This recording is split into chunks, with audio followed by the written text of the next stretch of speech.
Need to convert an OGG file for wider playback support.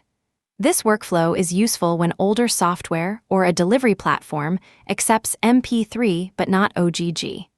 I will show the complete process, verify what the tool produces, and explain the one limitation that matters.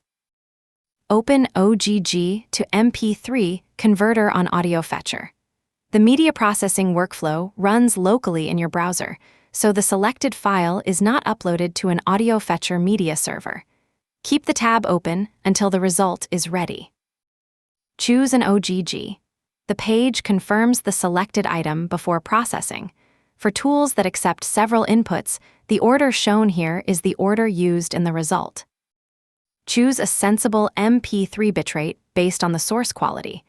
Use settings that match the destination rather than selecting the largest number automatically.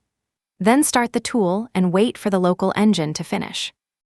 The completed workflow produces a broadly compatible MP3. Download or inspect the result before closing the page. The automated AudioFetcher test suite also opens this output with FFprobe and verifies its expected stream properties. Both formats are commonly lossy, so avoid repeated conversions. Keep the original until you have listened to or inspected the result. The direct tool link and a written summary are in the description.